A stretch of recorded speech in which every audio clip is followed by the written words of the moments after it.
இந்த டேப்பை மட்டும் நம்ம சிஎம் கிட்ட சேர்த்துட்டோம்னா அம்பலவாணரோட அரசியல் வாழ்க்கை இன்னையோட முடிஞ்சிடும்.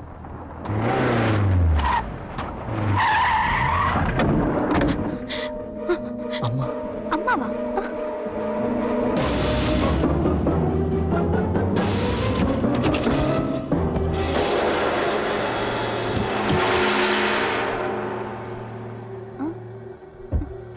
வயசான காலத்துல இப்படி என்ன வெயில அலைய விடுறான். ஏன்டா அப்படி என்ன அலைய விடுற? தம்பி, நான் உனக்கு கொஞ்சம் குறைவாவே எடை போட்டுட்டேன். நீ திறமைசாலி தான், ஒத்துக்கிறேன். எந்த பிரச்சனை வந்தாலும் அதை சமாளிக்க தெரியலன்னா அரசியல் அவ்வளவு தூரம் வளர்ந்துருக்க முடியாது. தம்பி, நீ ஜேர்னலிசம் மட்டும் தான் படிச்சிருக்க. நான் குண்டாயிசம், பாசிசம், ரவுடிசம் எல்லாமே படிச்சிருக்கேன். அது தெரியுமா? எங்க போற? அதெல்லாம் அம்மா ஒண்ணாவாது, நான் பாத்துக்கிறேன். ஏன்னா நான் தாக்குறத ரொம்ப மதிக்கிறோம் ஐயா. என்னையா? ஆமா, உண்மைதான். 4 நாளைக்கு அப்புறம் நடக்கிறத சொல்றவன் அரசியல்வாதி இல்ல. 4 வருஷத்துக்கு அப்புறம் நடக்க போறத சொல்றான் பத்தியா, அவன் தான் அரசியல்வாதி. அம்மா பாவம் கஷ்டப்படுறாங்கல்ல, கேசட் கொடுத்துரு ராசா. அட குடுப்பா. யோ குடுக்க சொல்லையா? பாப்பா வாங்கி கொடுமா, லேட் ஆகுதுமா. சீக்கிரம் குடியா. கொடுத்துங்க கண்ணன். சார் செக் பண்ணுங்க சார். என்ன தம்பி, நீ தேடி வந்த கடைசி ஆதாரமும் தூள் தூளாயிடுச்சுன்னு பாக்குறியா? வேலே அம்மா விட்டுடுறா. தம்பி, ஹாப்பி நியூ இயர்ப்பா.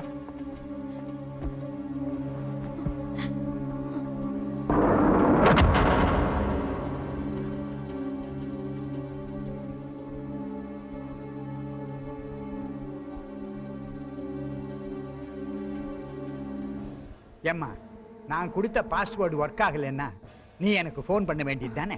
நாங்க உங்க நம்பருக்கு எவ்வளவோ ட்ரை பண்ணோம், ஆனா பெல் தான் அடிச்சுக்கிட்டே இருந்தது. அப்படியா? அப்ப நான் பாத்ரூம்ல இருந்திருப்பேன்.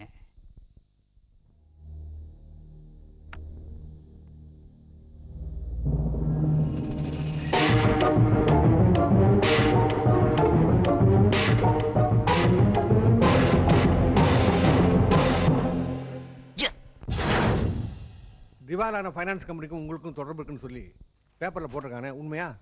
ஆனா உங்களுக்கு தெரியாது எதுவும் இல்லைன்னு 40 வருஷமா அரசியல் இருக்கு. எனக்கு வேண்டாதவங்க, என் வளர்ச்சியை கண்டு பொறாமப்படுறவங்க எதிர்கட்சியில மட்டும் இல்லைன்னு நம்ம கட்சியிலும் இருக்காங்கன்னு. அவங்க எல்லாம் சேர்ந்து செஞ்சிருக்கிற சதி தானே இது. அப்படின்னா இந்த ஊழலுக்கும் உங்களுக்கும் சம்பந்தம் இல்லைன்னு சொல்றீங்களா? சத்தியமா கிடையாது என்ன. இந்த பத்திரிகைக்காரங்க பரபரப்பை ஏற்படுத்தணுங்கிறதுக்காக எந்த நியூஸ் வேணாலும் போடுவாங்கன்னு. இதெல்லாம் கண்டு நம்ம பயப்படவும் கூடாது, அதை கேர் பண்ணவும் கூடாதுன்னு. அண்ணா, என்னென்ன பதவி, பெரிய பதவி, எனக்கு இந்த பதவி இல்ல, இது தோல்ல போட்டுக்கிற துண்டு மாதிரி. என்ன நம்ம மக்களுக்கு சேவை செய்யறதுக்காக தானே நான் அரசியலுக்கே வந்திருக்கேன். மக்கள் சேவை தானே என்னோட ஒரே குறிக்கோள். உங்களுக்கு தெரியாதா? சரிதானே?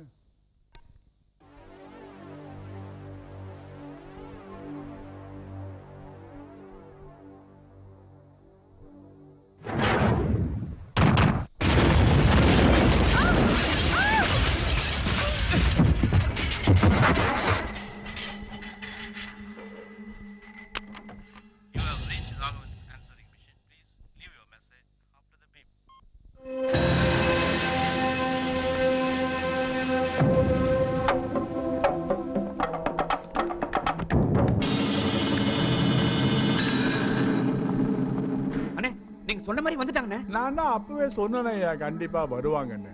நீ தான் என்னமோ வரமாட்டாங்கன்னு சொன்ன. இப்பயாவது தெரிஞ்சுக்க, இதுதான் அனுபவங்கிறது. என்ன தம்பி, நீ தேடி வந்த கடைசி ஆதாரமும் தூள் தூளாயிடுச்சுன்னு பாக்குறியா? ராசா, நீ பிறக்கிறதுக்கு முன்னாலேருந்தே நான் அரசியல்ல இருக்கேன். சர்வீஸ்ல உன்ன மாதிரி எத்தனை பேர் பார்த்திருப்பேன். சார், நான் பிறக்கிறதுக்கு முன்னால இருந்தே நீங்க அரசியல்ல இருக்கேங்கிறீங்க, உண்மைதான்.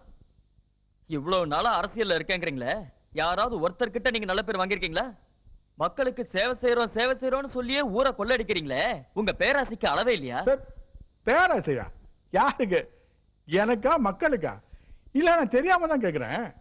கவர்மெண்ட் பேங்க்ல 1 ரூபா வட்டி கொடுக்குறாங்கல்ல, ஒழுங்கு மரியாதை அங்க கொண்டு போய் காசை போட வேண்டியது தானே. அதை விட்டுட்டு நாங்க 3 ரூபா வட்டி கொடுக்குறேன்னு இருக்கிற சொத்தை வித்து, நகையை வித்து, பிஎஃப் பணம் எல்லாத்தையும் எங்கிட்ட கொண்டாந்து கொட்டினீங்களே, ஏன்? பேராசை தானே. பெனிஃபிட் ஃபண்ட்ல மட்டுமா ஏமாத்துனீங்க? 20,000 ஹெக்டர்ல துணை நகரம் அமைக்கிறேன்னு விளம்பரப்படுத்தினீங்க.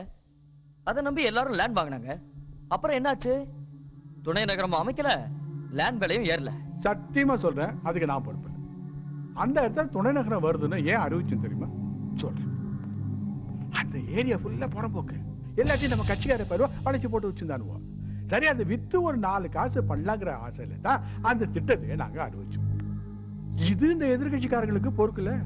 கடைசி நேரத்துல கோர்ட்டுக்கு போயிட்டு அங்க விவசாய நிலம் இருக்கு அப்படின்னு சொல்லி ஸ்டே வாங்கிட்டானு. அதுக்காகவா ஸ்டே வாங்கினானோ? இல்ல, அவனுக்கு அந்த ஏரியால ஒரு இடம் கூட கிடையாது. அதனால தான் ஸ்டே வாங்கினானு. ஆக மொத்தத்துல நீங்க எதிர்கட்சிக்காரங்களை குறை சொல்லுவீங்க, அவங்க உங்களை குறை சொல்லுவாங்க. கடைசியில நீங்க 2 பேரும் சேர்ந்து மக்களை மொட்டை அடிப்பீங்க, அப்படிதானே? அண்ணே இவங்கிட்ட என்ன பேசிட்டு இருக்கீங்க? இவனை ரெஸ்டாரண்ட்லயே போட்டு தள்ள வேண்டியது. ஒரு வார்த்தை சொல்லுங்கண்ணே, இவங்க 2 பேரும் வெட்டி மேல போச்சிடலாம். டேய், தைரியம் இருந்தா இவனை கைவிட பார்க்கலாம். நான் உன்னை இங்க தனியா வரல. நாங்க இங்க வர்றது முதலமைச்சருக்கு தெரியும். இங்க நடக்கிறதெல்லாம் அவர் பார்த்துட்டு தான் இருக்காரு. நீங்க மக்களுக்கு பதில் சொல்லனாலும் கண்டிப்பா முதலமைச்சருக்கு பதில் சொல்லிதான் ஆகணும். என்னையா பெரிய முதலமைச்சர்? முதலமைச்சரா? அந்த ஆளு நானும் ஒன்னா தான் கட்சியில் சேர்ந்தோம். என்ன, அந்த ஆளு சுதந்திர போராட்டத்துல கலந்துக்கிட்டான், தியாகின பட்டா வாங்கினா, அதனால அவனை முதலமைச்சர் ஆக்கிட்டோம்.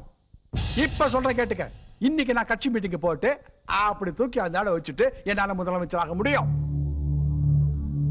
இப்ப கூட நான் உங்க 2 பேரும் உயிரோட விட போறேன். ஏன் தெரியுமா? உங்க மேல கைய வச்சா நான் செஞ்ச தப்ப நானே ஒத்துக்கிட்ட மாதிரி ஆயிடும். முத்து, இவங்க 2 பேரை கழுத்தை புடிச்சு வெளி. கட்சியில எனக்கு செல்வா கிடையாது. ஆனா மக்கள் மத்தியில் இருக்க நீங்களும் கட்சிக்காக நிறைய உழைச்சிருக்கீங்க. அதுக்காக நீங்க செய்யக்கூடிய எல்லா மக்கள் விரோத செயலையும் என்னால பொறுத்துக்க முடியாது. உங்களுக்கு ஏற்கனவே 2 தடவை பைபாஸ் சர்ஜரி நடந்திருக்கு. திரும்பவும் நெஞ்சுவலின்னு சொல்லி ஹாஸ்பிட்டல் அட்மிட் ஆகிங்க. அண்ணே, நீங்க என்ன சொல்ல வரீங்க? தோல்ல கிடக்கிற துண்டை கழட்டி வைங்கன்னு சொல்றேன். புரியலையா? மந்திரி பதவியை ராஜினாமா பண்ணுங்கன்னு சொல்றேன். நான் இதுல சம்பந்தப்பட்ட அத்தனை பேர் மேலே நடவடிக்கை எடுப்பேன்.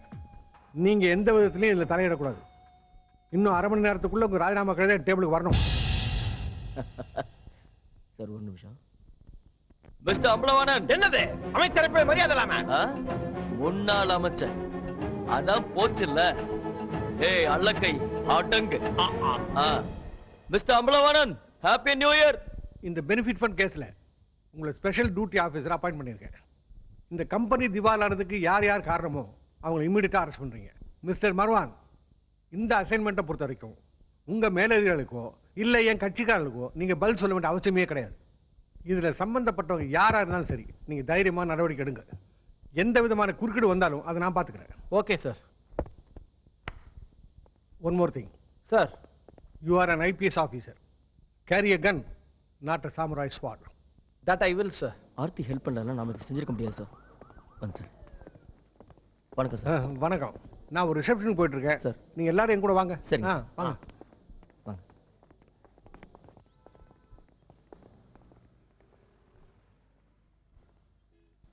வணக்கம் ஐயா. வணக்கம். சந்திரன் எப்போ வந்தீங்க? இப்போதான் வந்தேன். கண்ணன், ஆ? உங்க டைரி நீங்க ஹோட்டல்ல விட்டுட்டு வந்துட்டீங்க. இந்தாங்க.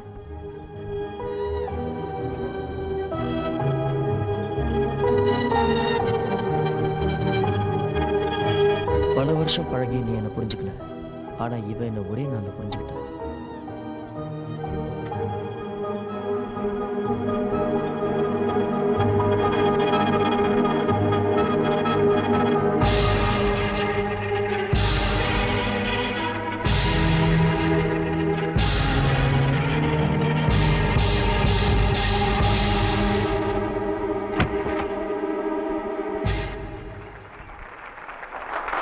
இன்னைக்கு பொதுவா காதல் திருமணங்கள் அதிகமா நடக்குது. இது வரவேற்கத்தக்க ஒன்றுதான். ஏன்னா காதல் ஒன்றாலதான் சமுதாயத்தில் இருக்கிற சாதி மத வேறுபாடுகளை ஒழிக்க முடியும். காதல்னா என்ன? ஒருத்தர் ஒருத்தர் புரிஞ்சுக்கிட்டு அவங்கவுங்க லட்சியத்தை அடைவதில் உறுதுணையா இருக்கிறதா உண்மையான காதல். இன்னைக்கு கண்ணனும் ஆர்த்தியும் ஒருத்தரை ஒருத்தர் புரிஞ்சுக்கிட்டது மட்டுமல்லாமல் ஒன்றாக சேர்ந்து தங்கள் உயிரையும் துச்சமாக மதித்து இந்த பெனிஃபிட் ஃபண்ட் ஊழலுக்கு காரணமானவர்களை அமலப்படுத்தியிருக்கிறார்கள்.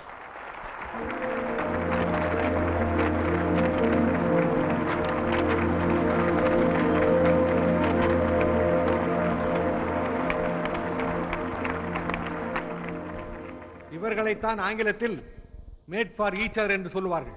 எப்படி சமுதாயத்திலே நடந்த அநியாயத்தை அம்பலப்படுத்துவதற்கு இவர்கள் 2 பேரும் இணைந்து செயல்பட்டார்களோ அதேபோல் இவர்கள் இருவரும் வாழ்க்கையிலும் இணைய வேண்டும் என்பது என்னுடைய தனிப்பட்ட விருப்பம்.